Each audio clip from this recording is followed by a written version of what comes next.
পরের প্রশ্ন, Zhong on food economics and society বইটির লেখক কে? অভিজিৎ ব্যানার্জি।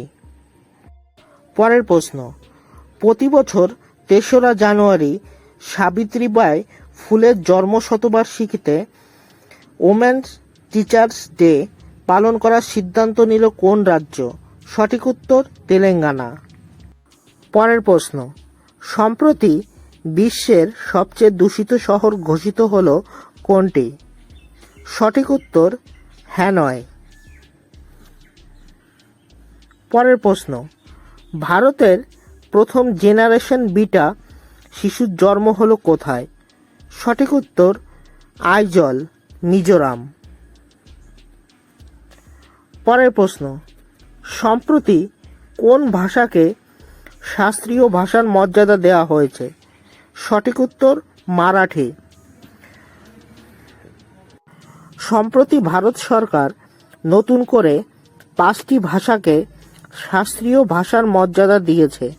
এই ভাষাগুলি হল বাংলা, অসমিয়া, মারাঠি, পালি এবং প্রাকৃত।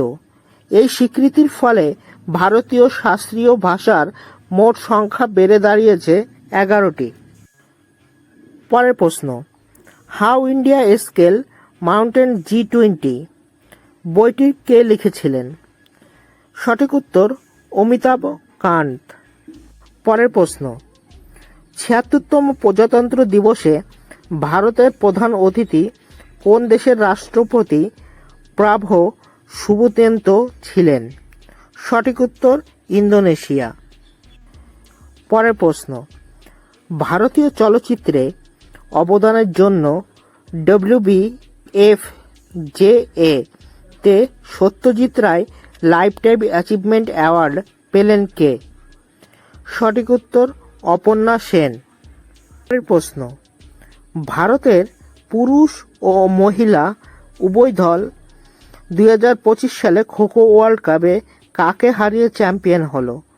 সঠিক উত্তর নেপাল। পরের প্রশ্ন, ভারতের ষষ্ঠ এবং পূর্ব ভারতের প্রথম জ্যোতির্বিদ্যা পর্যবেক্ষণ কেন্দ্র কোথায় উদ্বোধন হলো? সঠিক উত্তর পশ্চিমবঙ্গের পুরুলিয়া, পুরুলিয়ার গড় পঞ্চকোট পাহাড়ে। সম্প্রতি কোন অঞ্চলের virgin coconut oil GI tag পেয়েছে? সঠিক উত্তর আন্দামান ও নিকোবর দ্বীপপুঞ্জ।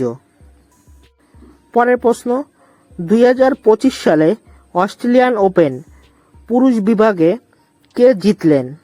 সঠিক উত্তর জ্যানিক সিনার, ইটালির খেলোয়াড়।